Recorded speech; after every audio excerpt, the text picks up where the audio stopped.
I think we're going to start in just a minute. If you want to sit down, grab a drink.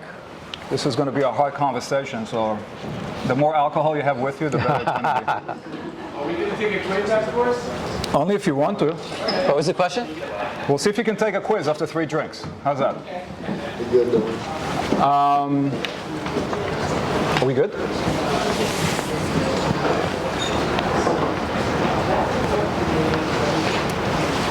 So thank you everybody for coming here tonight to 77 Greenwich.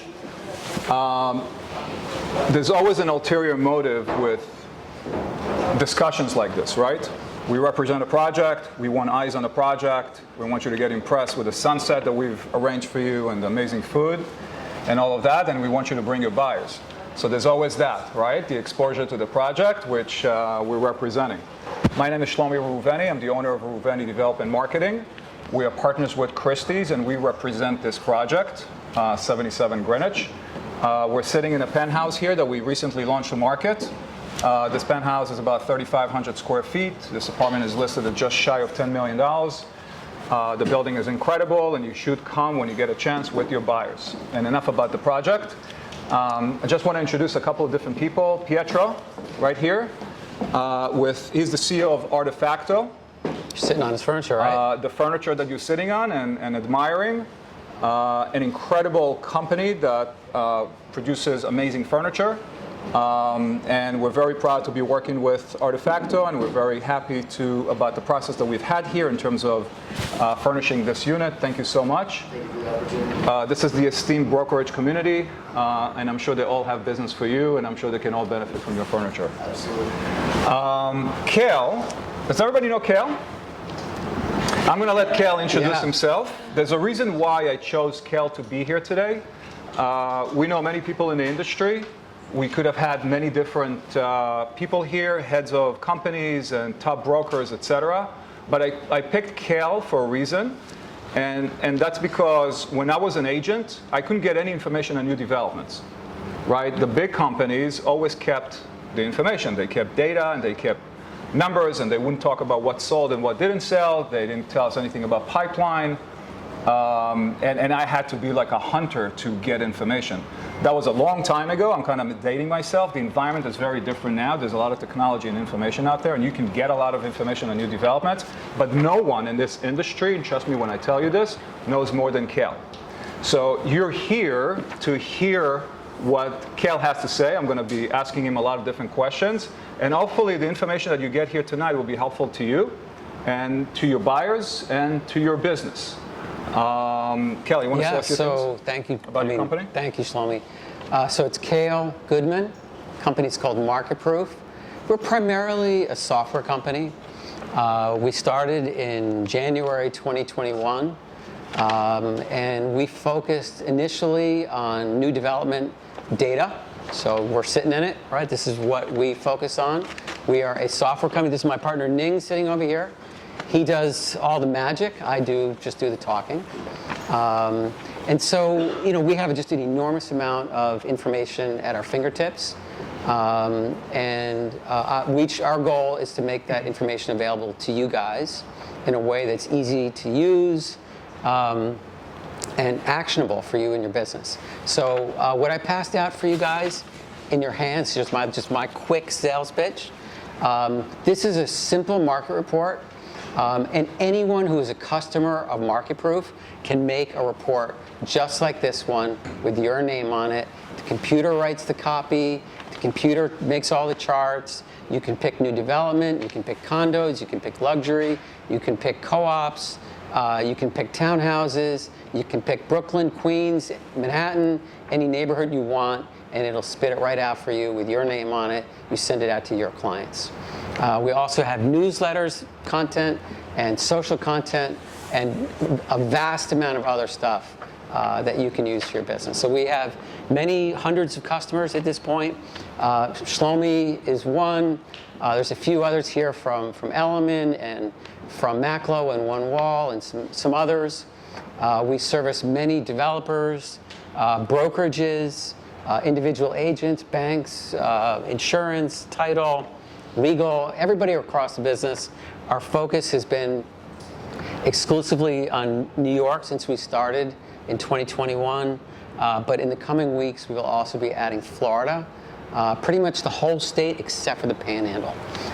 It's a crazy market down there. There's so much going on. It's so different than New York.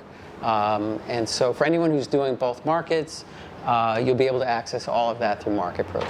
It's a subscription software. It's not expensive. You can get a 7-day free trial. Give it a shot. Cool. There's my pitch. So it's great information that you can use in your business. You can customize it, you can send it to your clients, etc. And it's very reliable. I will tell you that we do our own research on a weekly basis in real time. We dissect every single transaction in the city, resale and new developments. We always check Kael's report, and we're very pleased with what we see in terms of his report. It's very real and it's in real time. So let's start talking. So the sheet that you're looking at is something that Kael prepared. I just want to look at it for a second and talk about some of these numbers and start there, sort of high level, and then dive in.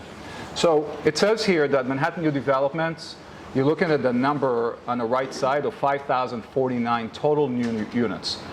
Kael, these units, 5,049, this is in all new developments currently accepted by the AG, where the offering plan is accepted by the AG. Right, yeah. That some of them, most of them launched, some of them haven't launched yet, Right. correct? Yeah, so in that number, so below that you see this little kind of bar chart here. So obviously most of these buildings, only a handful of the units are listed at any one time. So you see that 948 units are listed.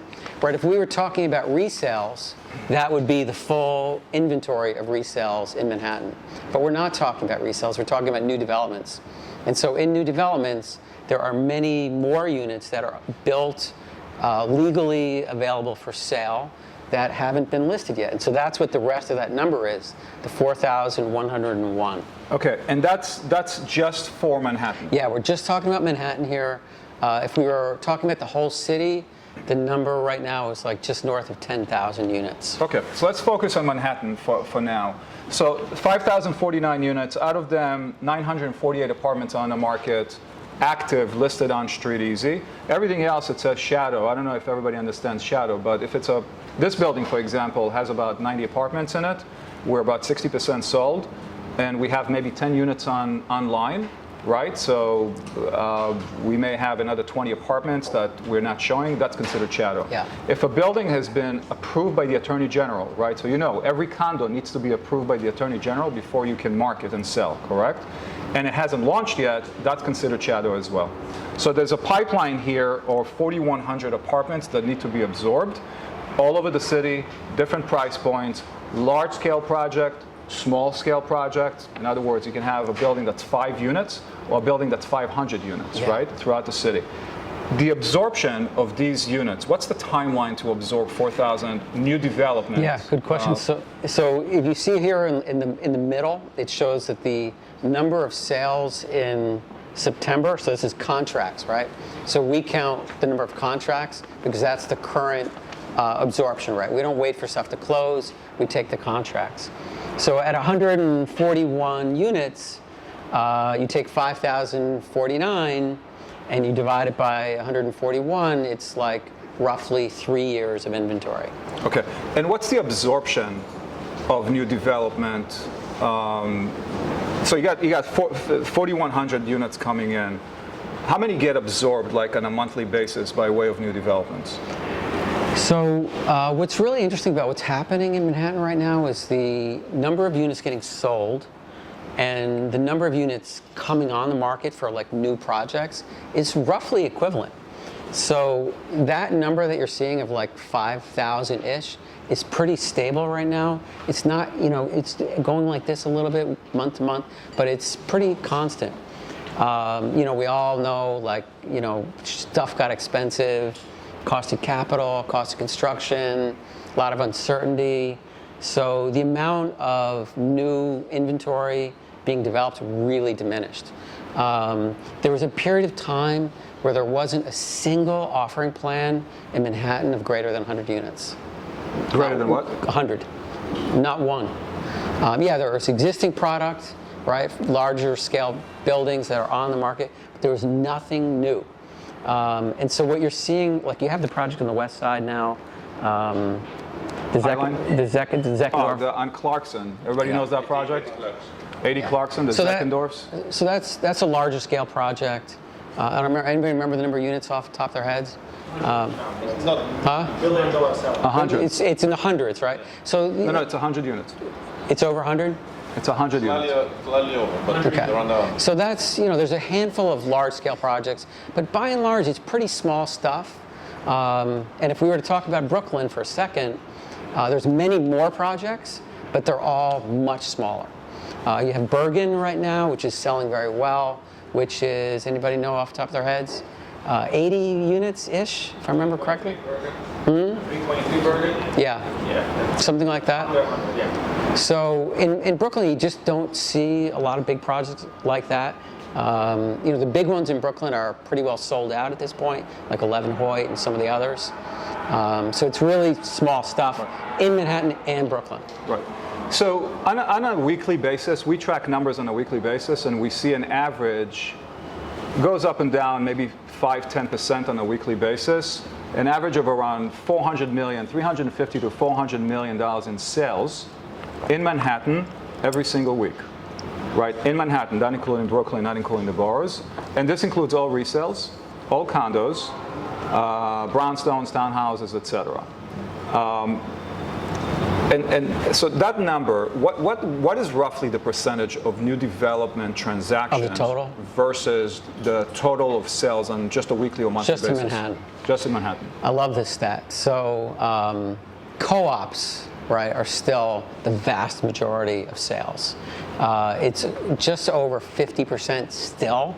But remember, there's a ton of co-ops in Manhattan. It's 300 and how many thousand? 300. So just for context, if you Yeah. take all of Manhattan and you call all the resi in Manhattan 100%, 70% of that is rentals. Right. Right. So we're only talking about What remains, the 30%, 70% of the 30% is co-ops. Right. Right? So what you have in terms of condo inventory is like 10% of the total market, right? So take that out. Right. Co-ops. Then you have all the resale condos, and what's left is new development sales, which is roughly 15% of the total.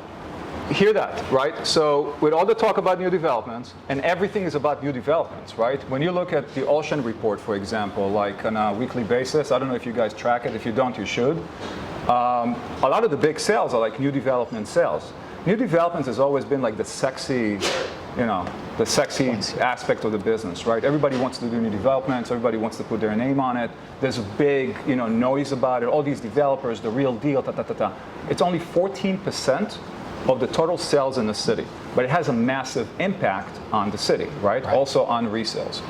Okay, this is high level. Let's talk money. Yeah. So new developments trade at a roughly 35% premium to resale condos.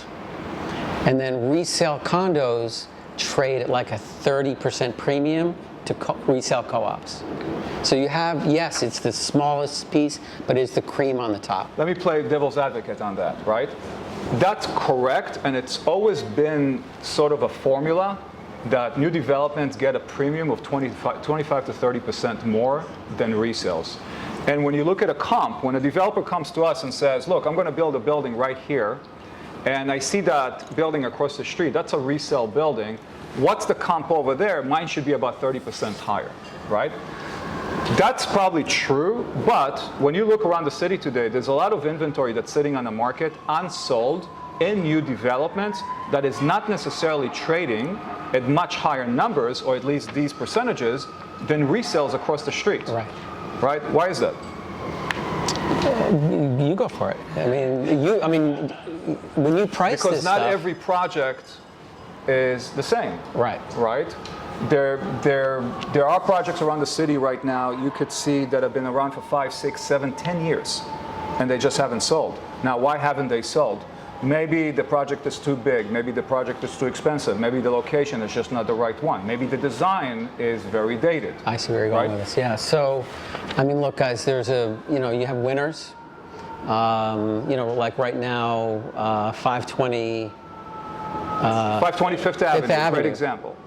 Winner. 70% sold. Winner. Like, incredible winner, right? So. But what's a winner, right? The building has been out for 3 months, 4 months.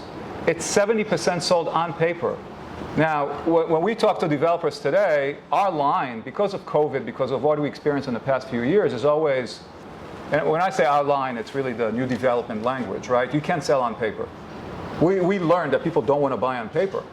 People want to feel, they want to see, they want to touch. They've learned from mistakes, right? They're not going to go into a contract for an apartment that may or may not be built 2 or 3 years from now. Right. Why should I put down 20% when I can put it in the bank and gain 6% for it if I put it in a CD?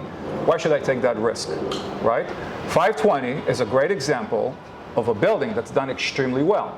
And if you compare that to other projects that have opened and have been open possibly for 6, 7 years around it as a comp, it far exceeds performance and it far exceeds numbers. Where those projects that might have been trying to sell at 21, 22, 23 a foot are today forced to sell at 16 to 17 a foot, even if they don't make it public. Where something like 520 Fifth Avenue is selling at how much a foot? $2,800 a foot. Slam dunk, like, perfect storm for that project, right? But how many like that are there? So let's talk about that. Which projects are doing well? Which projects may not do so well? And I know, we can't talk negative about in the industry. You just don't do that. So let's talk about the projects that are doing well and why. What sub-markets and what projects in certain sub-markets are doing extremely well and why? Okay, so when I was talking about the total inventory numbers, some markets are undersupplied, right? So we have the project in the West Village. So, University Place, does everybody know the project on University Place? Anybody do a deal there? 64 University? Yeah. Completely sold out. Completely Sold out. sold out. And big numbers. What's the price per square foot there? When I do this, I look at Daniel. Daniel is like a walking encyclopedia of numbers. Kael is as well, but it's in between two. What's the number? 29? $2,900 a foot for a project that came and went. There was no advertising for it. No listing. No listings. Things just sold on paper on University and like 12th Street. Yeah. Beautifully designed, good appointments, good details, great unit mix, very expensive, relatively speaking, to the market. Why did it sell so well? Nothing over there. So it's really supply and demand. Yeah, it's in a great location with limited supply. What And well designed. I've not personally been in it, but it looks gorgeous, right? Well, if it's good enough for Eklund to buy in, I guess it's good, right? Yeah. Let's talk about the FIDI. We're in FIDI right now, Financial District, and I remember coming down to FIDI. Anybody remember the movie After Hours? Of course. That was done in the 80s? He started down here, right? He started down here. So if you don't, and maybe you're too young for it, you should watch it because you could see what FIDA used to look like back in the 80s and 90s. I mean, it was a scary place, right? Because during the day, people that dressed like me used to work here on Wall Street, in banks. 6 o'clock came, the place was shut down. It was complete darkness. You walk down those streets, it was like, where's the next ghost coming out of? Right? Today, so we represent this project. We represent a project called 25 Broad. We have people here from 125 Greenwich and One Wall, beautiful project. I went to sit down on Broad Street just for to have a coffee, like a nice day. I was shocked. I had never seen Wall Street like it is today. No one dressed like me.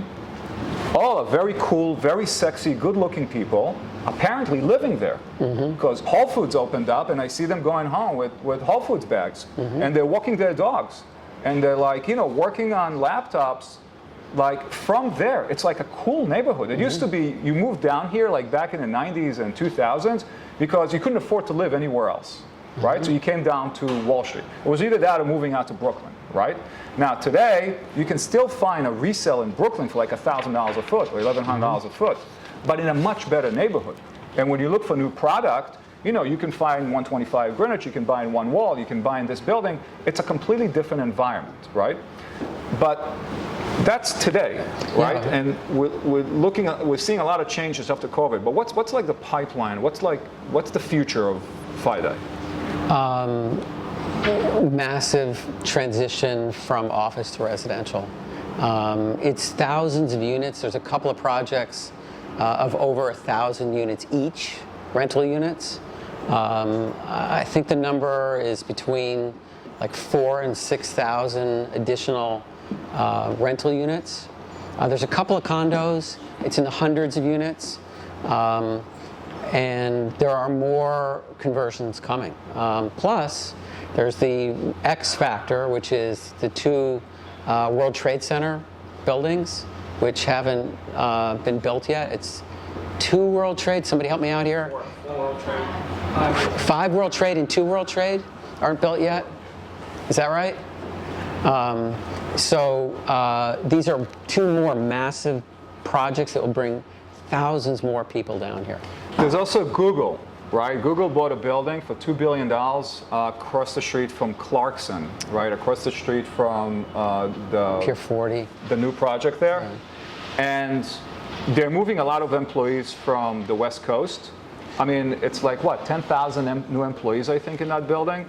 So where are they going to live, right? They either go uptown if they're looking for like something more residential by way of like, I'm not supposed to say this, but families, right? If they want to live if it's the West Village or if it's the Upper West Side, et cetera. Or they move down here because it's a straight shot. And we're seeing a lot of these employees right now from Google looking here. Now, it used to be that FIDI was all about studios, 1 bedrooms, and small 2 bedrooms, because it was only professionals that used to work in Wall Street that wanted to be near.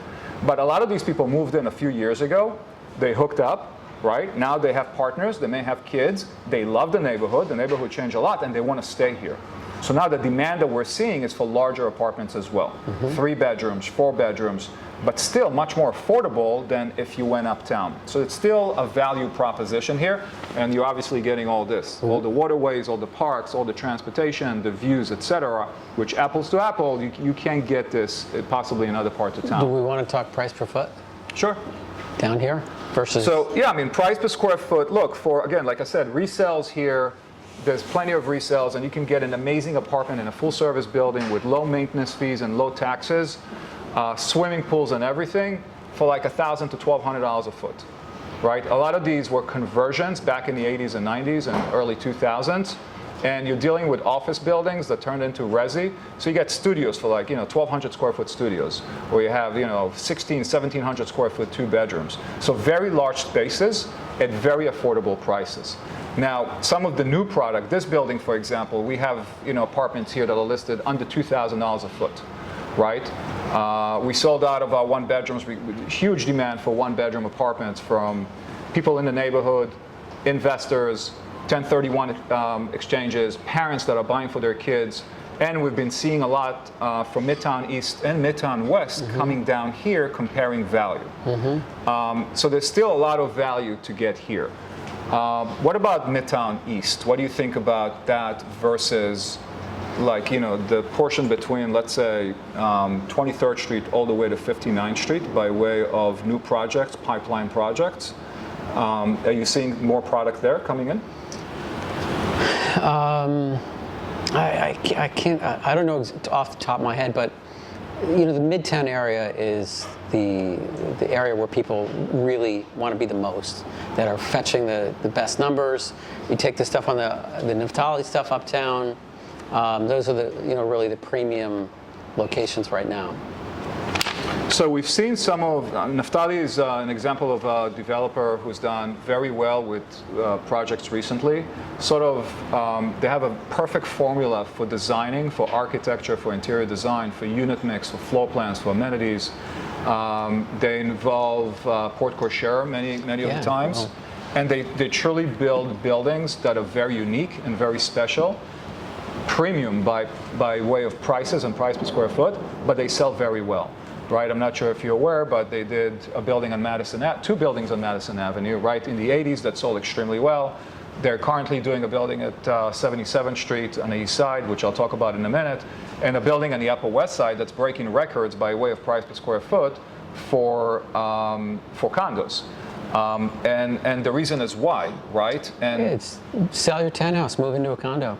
it's what? Sell your townhouse and move into a great condo. So the concept of selling a 6,000 square foot townhome, right, with no amenities and possibly no parking and ongoing maintenance, and moving into a building that's full service with the same square footage, or sometimes a little less maybe, because maybe the kids left the house, you now have a lot to maintain and you don't need it, those buildings do very well. But you take the Upper East Side even, for example, and you look at a building that's very successful, like Naftali's on 77th Street, that sold what? What's the percentage sold there? 25% in just a couple of months, right?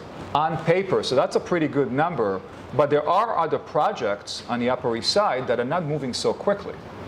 Brand name, the design is so distinctive. Anyone sold in or bought in any of those projects? Anybody? He's got a rubber stamp that he just put on all of it. Right. Clearly it's successful. It works. It works.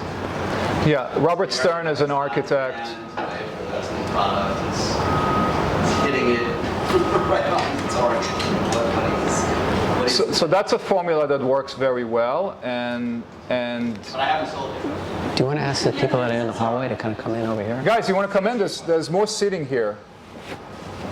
And feel free to grab a drink if you like, and there's some food passed around, and it's getting a little darker and more intimate here. Should we get closer? Not yet. Not yet.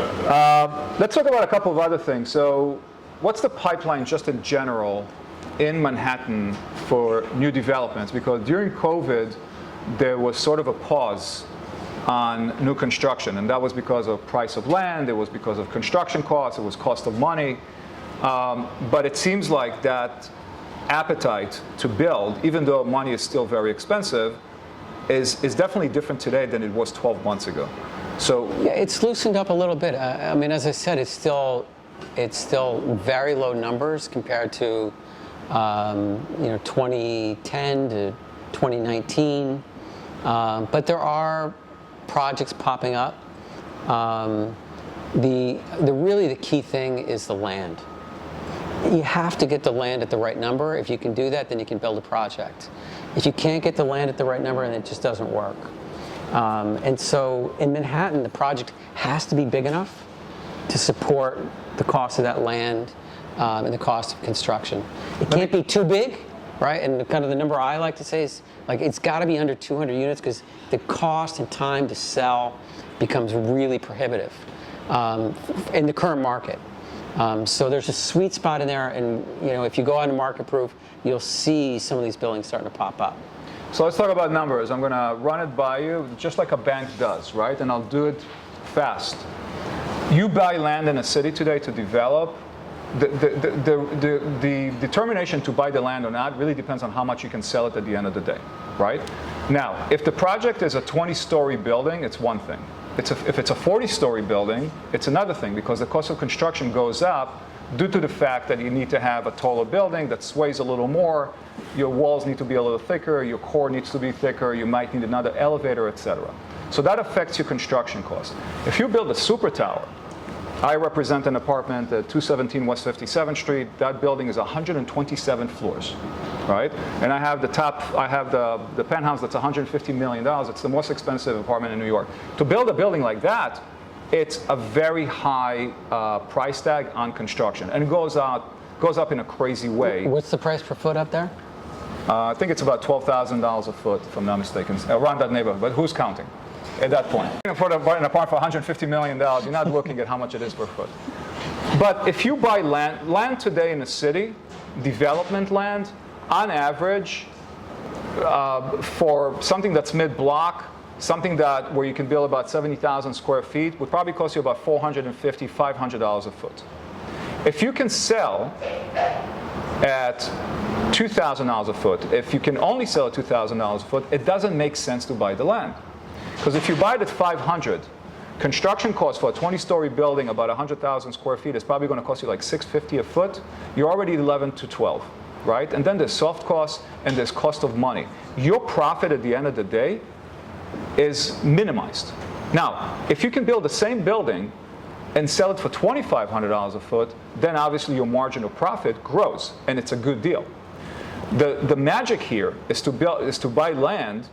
Maybe it's costing you $600 a foot, maybe $700 a foot even though there haven't been a lot of transactions like that in the city. But if you can get $3,000 a foot, same construction cost, same soft cost possibly, right? Maybe it goes up a little because your loan is a little higher, but your profit is so much higher. So land is everything. Now, to build a building on University Place, right, and 12th Street, 30 million. right, and to get $2,900 a foot, $3,000 a foot, if they bought that land at $450 or $500 or $600 a foot, they made tons of money. Tons. That's a good deal. But if they had only sold at 21 or 22, no equity in the deal, at some point that building would have gone back to the bank. Everybody got all that? That was like a master course in New York City real estate development. That's the pro forma, but imagine sites that you can buy at $700 a foot or $800 a foot. I don't know how much Clarkson was sold for, and you can sell at $5,000 a foot. Yeah. Now, to sell a product at $5,000 a foot, you got to give all the bells and whistles. Your finishes are better, your windows are better, your architecture is much better. Your architect and your interior designer are costing you more money, so the soft cost is higher. A porte cochere is going to cost you, and parking is going to cost you more than a building without.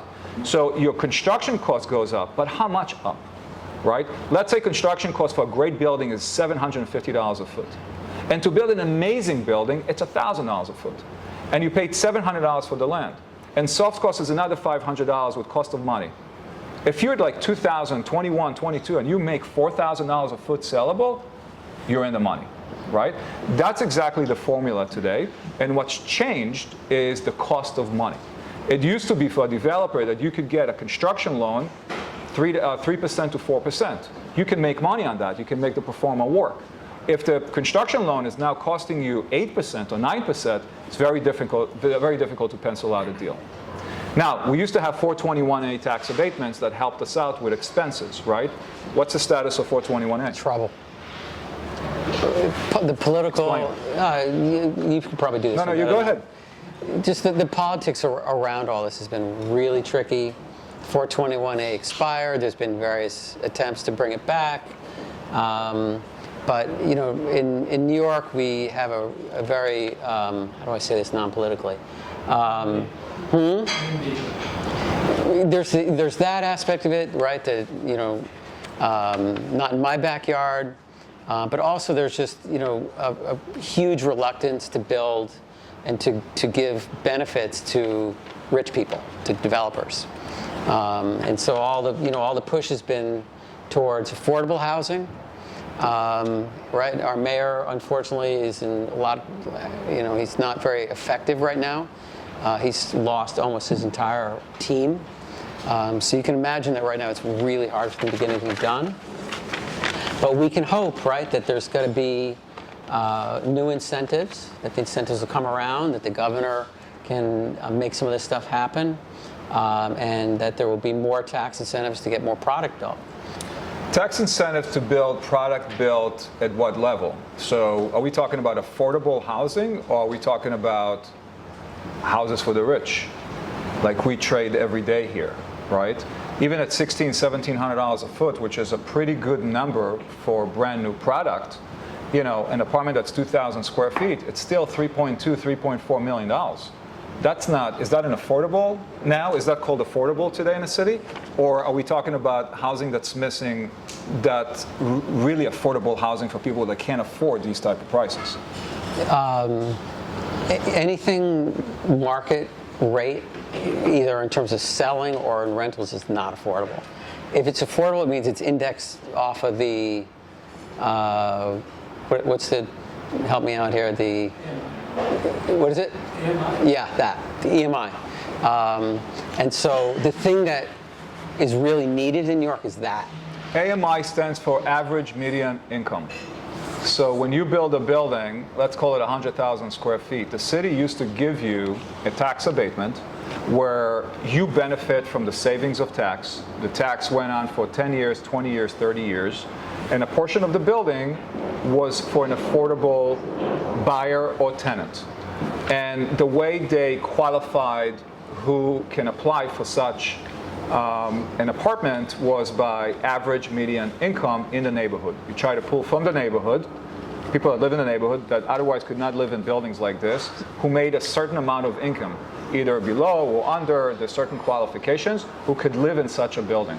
And back in the 80s and 90s and 2000s, we had a lot of these programs that incentivized developers to build, and at the same time, satisfy the demand for affordable housing from people in the neighborhood that can't afford very expensive units. We don't have that anymore. Hopefully it comes back. But there's some limitations to the new 421A that they've come back with. And we'll see what the future of that is. But how about some other trends in terms of new developments? Obviously, we're hearing a lot about conversions, right? Office conversions to resi. Are we seeing a lot of that by way of pipeline? I wouldn't go with a lot. The city has various programs that they're promoting to try and make it easier for developers to either acquire or partner with existing owners to turn offices into residential. They announced 40 some odd projects when the program first launched, but most of those projects are just ideas, weren't really viable.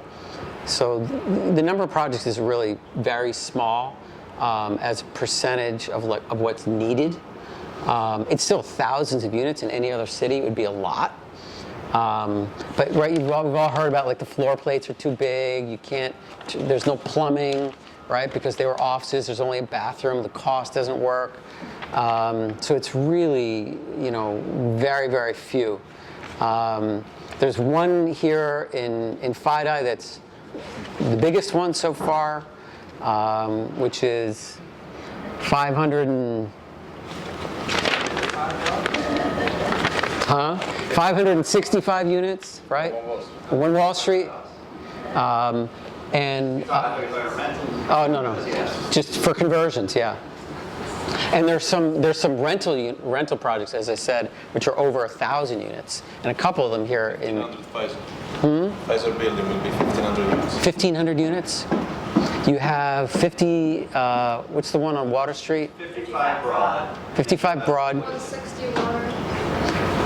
These are massive projects. 160 Water. Yeah. 160 Water. There's a few projects that are coming in. I mean, office conversions right now is probably the name of the game. It's very difficult to buy land and build ground up to find something that actually pencils in or pencils out by way of performa. So that's why, and the issue with office buildings has been because of COVID, a lot of these buildings are just either vacant or very low occupancy. Now, when you have an owner of a building, I'll give you a very good example. 1740 Broadway is a building that used to be owned by Blackstone. I'm not sure if everybody knows Blackstone, but big name in terms of an investment fund in real estate. They bought the building, I don't remember at what year, for like $650 million, right? Did massive work on the building and defaulted on a loan. Recently, that building was bought from the bank, right? Because Blackstone lost the equity in the project for under $200 million. Now think about this for a second. 1740 is a building that's 600,000 square feet, sitting on 56 and Broadway, between 55th and 56. It's blocked through. 600,000 square feet empty, right? And the new owner bought it for a price that's lower than what the loan was on the building. Now, that's an opportunity. So we're looking at a crisis in the debt world, right? Because a story like that gets repeated many, many times in the city. There was a period that these buildings were bought for a lot of money. The owners of those buildings took loans on them. The owners lost their equity. Why? Because the building is no longer occupied. You're not getting rent for it. It's now worth much less than what you paid for it. And at some point, it's going to be worth less than what the loan was on it, right? The loan that you took on it. So even the bank that lent on it is now at a loss. That's a crisis that's still going on in the background, but it creates an opportunity. an opportunity for someone else to come in, pick up the loan, right, pick up the building, and convert the building to residential. Now, not every building can be converted to residential 100% market. Some of it, there's some different guidelines where you have to put an affordable component in it. A lot of these buildings that have been offered for sale in the past 2 years just don't work as condos, right? You need light and air, you need smaller plates. It's very difficult to convert. But that's an example of a building that's very good physically for conversion, and it's going to hit the market. There's other examples like Flatiron. Flatiron. Flatiron is an amazing building that's been an office building for a long time. I think it was reported that Brodsky bought the building, and they're going to be converting it, and they're probably going to be looking for big numbers on it. And that's an example of physically a building that can really be converted well by way of residential units. 95 Madison on the corner of 30th Street is another one, an office building that's going to be converted. 250 Church was recently also beautiful conversion. I'm sure the entity that bought it is going to do very well with it. 111 Wall, 222 Broadway, and the list goes on. Now, the execution of it, we don't know what it's going to look like, right? Because it really depends on the developer, depends on the design team, depends on the construction, depends on execution, depends on what decisions they make for services and amenities and branding, for unit mix, for floor plans, for pricing, etc. And we'll see. This is a cycle now that's starting, that all these addresses that I mentioned, you're going to hear about them more and more in the next 24 months. They're probably going to hit the market in 24 months. And that's like the next cycle of conversion sales in the city. Should we go to some questions? Yeah. So just one last item I want to talk about, and then anyone who has any questions, I know I can go on for hours here, but we'll try and cut it a little shorter because it is getting a little darker here now. Or is it just my imagination? Branded buildings. Branded buildings? Branded buildings. It seems like it's a concept that is very successful in Miami, right? Yes. When you look at all these branded buildings. Is it a concept that works in New York as well? Yes and no. There are branded buildings that have worked here. Basically, just to really summarize it, branded buildings can generate a higher price per foot, but they don't sell any faster. And there's at least one example where it didn't work. Which? I'm not going to say. So I'll put a few out there. You know, the Waldorf, is that a branded building? Amman, is that branded? That's definitely a branded building. Mandarin Oriental, is that branded? Yes. So what were you going to say?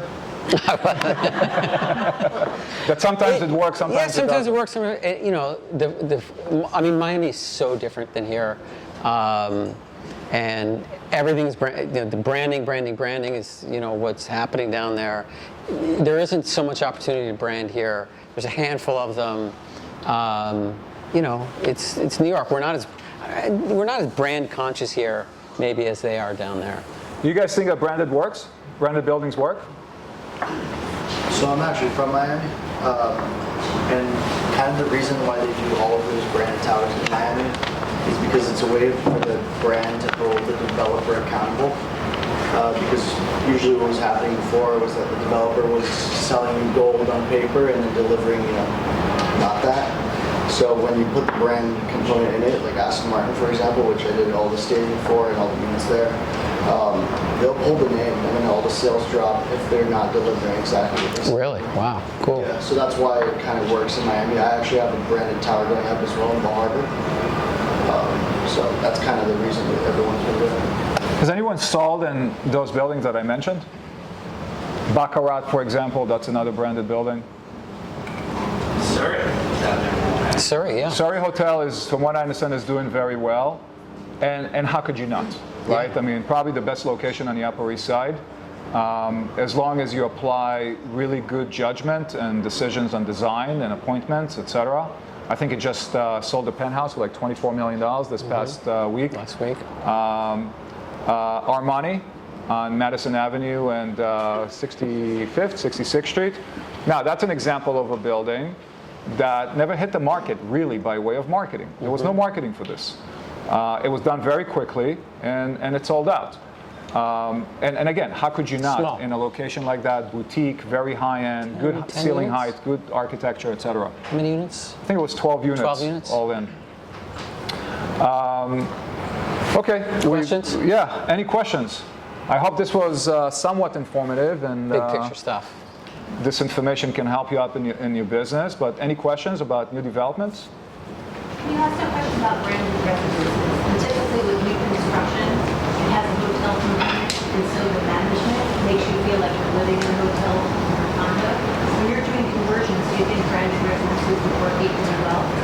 Given the area? I couldn't really hear the Do question. you think branded residences work equally well for conversion versus new construction? I think you can do it in both, my opinion. I think it really depends on the location. But then again, you're looking at, I think Amman did pretty well, but I think that's ground up. The conversion on 55th Street, 56th Street, which is, which building is that? The Mandarin. Yeah. I don't think, I think that project is done beautifully, but I haven't seen like major sales in that building. But I think it depends on the project, and it depends on how you design it by way of also unit mix and by way of appointments. You really got to be careful with your monthlies. The thought process I think behind a lot of these is, buyers who pay this much money to live in a branded building can afford the monthlies, right? They don't look at monthlies. But when your monthlies start exceeding, $5 a foot, $6 a foot, $7 a foot, it becomes a huge number. So that's something that you really have to consider strongly. So I think it all depends. It depends on the location, depends on the construction, but I think you can do as well in a conversion as you can in ground up. If all your decisions are good and the market is with you. So I mean, that's the whole dark, right? Yeah. That's the whole. Yeah. That's one thing. Sorry. Anybody else? And also pricing. I mean, look, at the end of the day, I believe, I subscribe to a very old school of marketing and sales. It's all about pricing. If your pricing is too high, you're going to sit there. I don't care what you have. And in some cases, if it's really unique, you'll sell, right? But pricing is everything. There's a cover for every pot, right, in terms of real estate. But if the price is too high, you're just not going to sell. So, your location, you can't do anything about. Your design, once you made those mistakes, you made those mistakes. And if you didn't build it well, you didn't build it well. The only thing you can change is pricing. And if I take a product that doesn't sell and I reduce it, I'll probably sell, right? Because there's always going to be a buyer for it. There's a clearing price for everything. Right. So a lot of these, projects went in at a certain time. Land was bought very high. If you brought branding into the building, that also costs money. Cost of money changed, and if your pricing is too high, you're going to sit there. Who else? So on average, how long does it take to develop and sell the building? Good question. That's a great question. Great question. So I don't know if you were here, but we were talking about, in the beginning, we were talking about a project at 520 Fifth Avenue that's still in construction. I think they may be a year to 2 years out by way of occupancy, so they're selling on paper. They sold 70% of the building in just a few months at very big numbers. That is sort of an outlier in the market because there's plenty of buildings that have been sitting in the market, sometimes for years, and haven't reached that sellout percentage. So it really depends. I don't think there's one rule for everything. It's very site specific, and it really depends on the decisions you made. So when it comes to new development, the real challenge is you buy and then till they don't start with the sales, you don't know exactly how you did. How often you see new development when they start with the sales being able to hold the value, possibly go over the sponsor value. In the resales? Yeah. And resales? Because many times I see people that bought in a new development being disappointed how they did when they start with the resales. I see many like beautiful project like doing terribly compared to the sponsor when they start with the yourselves, and very few go Make up money. The sponsor prices. Sure. Again, I think it's all about timing, and it all depends Even on. considering different market conditions, but there are very few projects that are able to go to 20 Central Park South, maybe 160 Leroy, but many other are like doing terribly compared to the sponsor prices. Yeah, again, it all depends on market conditions, all depends on supply and demand, all depends on, so let's say you bought something for $2,000 a foot, right? 5 years ago. And you paid $2,000 a foot 5 years ago. Now, that's 5 years that the building is on the market. 5 years of dated product, right? In 5 years, a lot of things might have changed. Design, technology, construction, etc. In those 5 years, there are 3 other projects near you. And those projects near you are now selling at $2,300 to $2,400 a foot. Now, you bought it too, but you're saying to yourself, well, I want to exceed what I paid. I should make a profit. I should also sell at $2,300 a foot. Why? Right? If they're selling at $23, $24, and they're brand new and they just came out of the ground, why should yours sell at $23 a foot? Now, that's just an example, right? There's a lot of examples like that, specifically like that throughout the city. Now, let's say it's something in a unique location where you bought something at $3,000 a foot. In that specific location, because of zoning and because of just the area itself, doesn't have more opportunities for new development. That $3,000 a foot that you bought 5 years ago might be worth $3,400, $3,500 today. Again, supply and demand. What else can I buy in that specific neighborhood, right, that I can actually go into a transaction? And if there's nothing and people want to be there, I'll give you an example, a good example. 90 Morton is a project that I did on Morton Street and Greenwich. It was a conversion of an industrial building. Phenomenal. High ceilings, big windows, beautiful conversion, great amenities with a swimming pool. My average on a price per square foot basis was 32 blended average for the building. If I go into that building today and I sell it today, I'm at $3,600 to $3,700 a foot. Laureate is another example on the Upper West Side. But why, right, on Morton? Because nothing else was built. There is no other opportunity for another project. 3 blocks away, Zeckendorf is putting up a brand new building at Clarkson. But his price per square foot, I mean, I don't know if I saw the offering plan. What is it? 5,000. 5,000. So at 90 Morton, that I bought at $3,000 a foot, if I go to market today and he's selling at 5, okay, I don't need to get 5, but maybe I can get 35, 36. And maybe there's a buyer that wants to be in the same neighborhood, can't afford 5, but buy mine at 35, 36, because there's nothing else. It's very site specific and it really depends. There is no one rule in the city. It really depends. I can answer the question a little more from a different angle, which is older condos, right? So now you've owned your condo for a few years. Let's say it's north of 10 years. There's 3 things all buildings are fighting against right now. Insurance, which has tripled in the last 3 years. Every condo has to have it. The costs are just ballooning. Electricity, utilities, the costs are just going nuts. If your building is not energy efficient, if it's an older building, you're seeing those costs increase a lot. And then the third one is staffing. You got your doorman, your handyman, etc. Those costs, those 3 costs in all buildings in New York City. Anybody have any numbers from your buildings? Are all going up a lot. So like right now, the average increase in common charges next year compared to last year is something like 6.5%. And it was 6.5% 2 years ago. So as these monthly costs increase, your value is declining. Everybody. So common charges is an issue because of insurance and everything else that Kael said. A bigger problem is real estate taxes. Right. Because we're seeing now new assessments on ground up construction go through the roof in a crazy and unreasonable way. We have a building on the Upper West Side that we had projections for. We used to price on a price per square foot basis common charges. If you don't have a pool with a lifeguard, that adds to it. used to be on $1 to $1.10 per square foot average, right? Our real estate taxes used to be at around $1.50.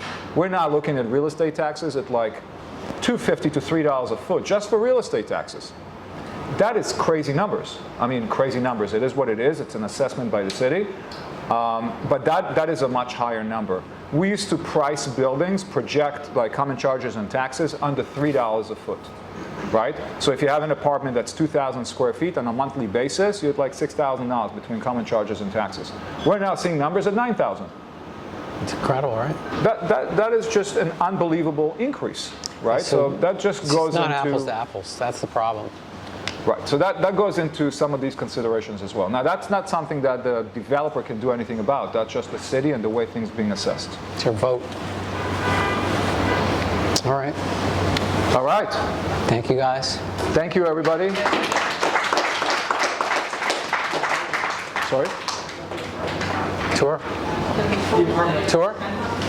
Yeah, of course. tour. I mean, if you haven't toured this penthouse, please tour the penthouse and look at these amazing views.